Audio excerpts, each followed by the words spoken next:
Mas, assim, a minha mãe comprou uma vaga de garagem a mais, né? Junto com o apartamento que ela comprou. E quando ela comprou, foi informado a ela pela corretora, né? E você vai comprar um imóvel, aquele negócio do sonho e tudo mais, e você fica meio assim. Ela falou assim: olha, se você comprar a vaga de garagem, como vai ser financiado diretamente com a construtora, praticamente não tem juros.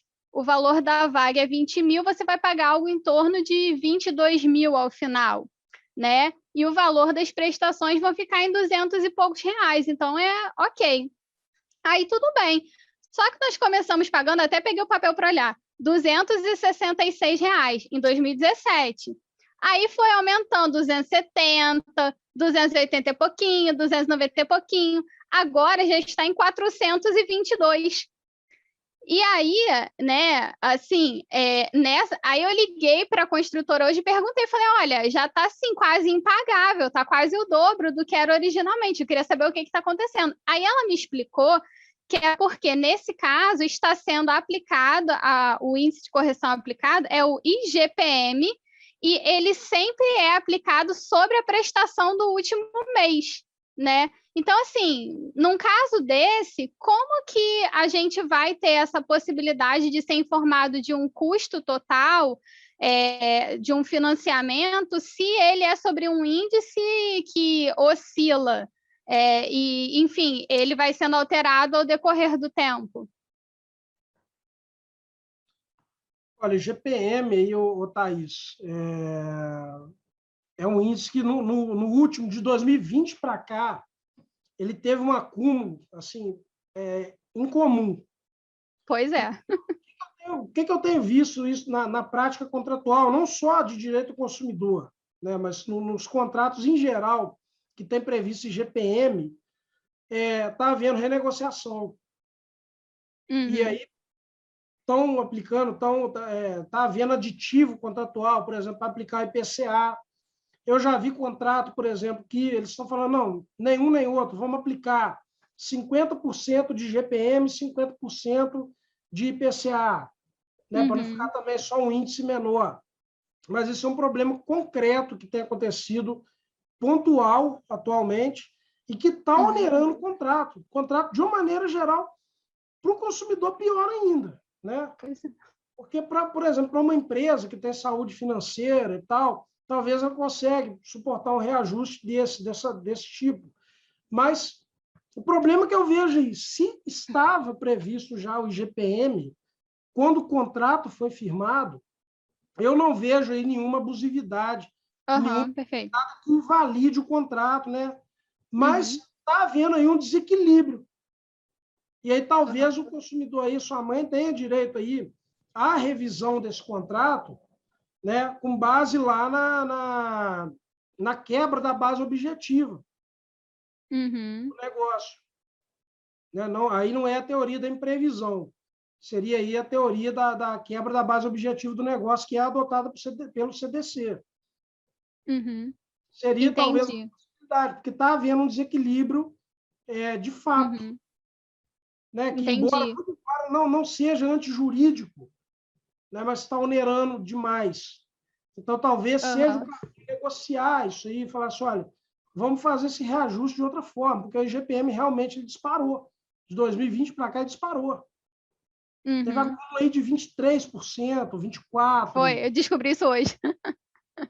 Eu estou te falando isso mas porque eu trabalho com contrato. Aí é uma coisa que eu estou lidando diariamente, praticamente. Entendi, mas assim, trazendo essa situação para agora, a aplicação dessas novas normas do superendividamento, numa situação dessa, né, em que o contrato que você está financiando algo fica atrelado a um índice desse, de fato, nós como consumidores vamos continuar sem saber o valor pago ao final, devido a essa previsão contratual de estar atrelado a uma correção do IGPM, por exemplo, isso vai estar correto? Ou isso vai ficar, de certa forma, em desacordo com a lei? Teria que haver uma outra forma de se estar previsto no contrato? Olha, eu entendo que isso não invalida, não torna o contrato abusivo, mas talvez fosse necessário inserir uma cláusula dizendo que se a correção, né, se eventualmente, tomando até por base o que está acontecendo de fato com o IGPM, se no decurso do tempo o índice que foi eleito pelas partes se tornar excessivamente oneroso, né, as partes vão ter que reequilibrar o contrato. Eu entendo que seria esse o caminho. Qual é a opinião sua, Renato? Está por aí? Cadê o Renato? Porque aqui, a gente pensando nessa... Eu fico jogando nas duas aqui, rapaz, que a gente participando no YouTube, a gente mandando mensagem aqui pelo Instagram, é tudo. Eu estou postando, repostando o que o pessoal está falando aí. Aproveito o momento para isso, cara. Então, não peguei, Vitor. A Thaís é o seguinte, ela falou que a previsão de reajuste por IGPM, por exemplo, no contrato de consumo, ele não ofende essas novas regras que entraram em vigor com a 14.181, porque ele determina que o consumidor tem que saber qual é o custo final efetivo, né, do contrato e tal. E se o contrato prevê lá um reajuste, né, anual pelo IGPM, que teve essa variação absurda que a gente, né, acompanhou, isso gera um desequilíbrio no contrato. A teoria da quebra da base objetiva. Pô. Aí vai pelo artigo 6º, inciso 5º. Pois é. Mas como que vai funcionar, Renato? O que a Thaís quer seria isso, Thaís. Como que vai funcionar esse dever de informar se o índice varia, como é que ele vai informar objetivamente qual é o custo efetivo?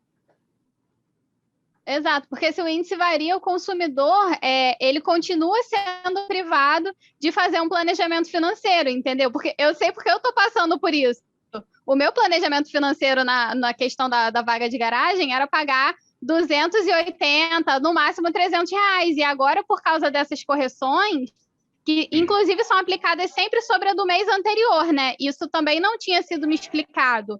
Aí um mês é 400, aí no mês seguinte, o IGPM subiu 10%, então é 10% sobre os 400. No outro mês subiu mais 10%, é mais 10% sobre os 440, entendeu? Então, eu já perdi ali todo o planejamento financeiro que eu tinha de pagar essa vaga por conta da variação do índice, entendeu? Está dizendo o seguinte, está escrito lá o IGPM subiu para caramba e ferrou minha vida. Não é isso? É o desequilíbrio contratual. A gente vai trazer pela questão do desequilíbrio contratual. Não é porque tem uma informação lá que tem que existir um índice. Que o índice que eu coloquei, se ele me traz prejuízo, que aquilo é correto, que eu não posso pedir a revisão. Você vai falar da onerosidade excessiva desse contrato e vai pedir a revisão. Quer dizer, são fatores distintos. O dever de informar qual índice é uma obrigação. O dever de informação, ponto. Se esse índice informar depois me causa um dano que me superindivide, isso é uma outra história, entende? Dever de informação está resolvido. Melhor ter aquele índice do que não ter nenhum e aí ser atribuído um muito pior do que esse. Então, essa primeira parte que o Vitor trouxe, que é da informação, está resolvida. Se esse índice ele muda a tua vida, a gente pode pedir uma revisão nada obstante, não é isso não, Vitão? Quebra da base objetiva. Renato, desculpa. É porque tipo, a Thaís ela tocou num ponto que a gente aqui em casa também está passando com o nosso financiamento, né, de apartamento. Que subiu assim, astronomicamente, assim, tipo, a gente já conversou com a construtora, né, que agora não é mais a construtora repassou para um banco, e aí a gente está tentando refinanciar, né, por conta da questão do índice, que ficou muito alto, né? Não, você vai pedir, isso tem uma relação de consumo? Substituição desse... vai pedir a substituição desse índice. Se você comprou, quer dizer, relação de consumo, você tem que ter um consumidor standard por equiparação, de outro lado, um fornecedor e um produto ou um serviço. Então, se você comprou um apartamento numa empresa, tem relação de consumo. Se você tivesse comprado apartamento de Caio Meviti, isso era uma relação civil. Mas você comprou da Cirela, da João Fortes, da Gafisa e tudo mais, relação de consumo, e você vai pedir alteração desse índice pelo desequilíbrio contratual, alegando a teoria da quebra da base objetiva. Porque assim, o banco que está agora com o nosso financiamento, ele até agora ele não deu uma resposta. A gente fez Não, entra com uma ação de obrigação de entrou em fazer contato com ele semana passada. Ah, então show de bola, eu não tinha pensado Entra nisso. com uma ação de obrigação de fazer para substituir o índice, porque esse aí não... Professor Renato, acabando com a tua vida. Dá uma olhada no 317 e 478 do Código Civil depois. 400 qual? 317. E 478. Renato. A Débora compartilhou aqui um link aqui, ó, de uma decisão aqui, a Justiça autorizou a troca do IGP pelo IPCA em contratos de financiamento imobiliário. Dá uma pesquisada. Olha aí no chat, aí, ó. Professor Renato, Oi.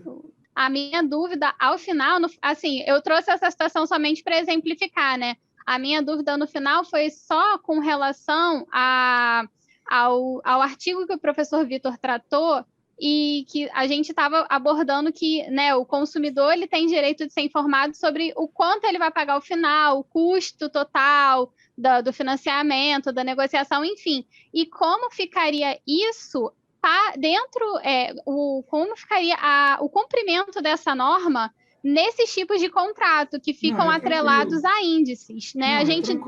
Não, é tranquilo? É tranquilo, porque o que você tem que saber no início do pagamento, quanto é que isso vira no final. A questão desse índice aí vai sendo corrigido mensalmente. Aí é outra história. O problema é eu saber assim, peguei um financiamento de 36 parcelas de R$1.000, de 998, que aí eu em nenhum momento paro para analisar quanto é que aquilo vira no final. Então, essa informação é para eu saber quanto é que vira, sem prejuízo do índice, que também vai ter um reajuste. O problema é a ausência de informação, porque, cara, na boa, 10 de R$ 99,99 é muito mais barato do que R$1.000. Qual é o grande lance aqui, tá, Thaís? O cérebro humano, quando ele compra crédito, ele estimula uma banda ligada ao prazer. Quando ele compra à vista, é uma banda mais cética. Então, esse tipo de instrumento é para poder trazer o quê? A consciência no momento do consumo. E aí, agregado a essa consciência, aí eu tenho a questão da correção, que vai ser algo que eu também vou ser informado, que eu vou saber, além desse valor todo aqui, ainda vou ter que pagar a correção. O que faz com a informação? Ela traz a pessoa para a consciência e ela chega à vontade real de até dizer o seguinte, não quero mais fazer esse financiamento.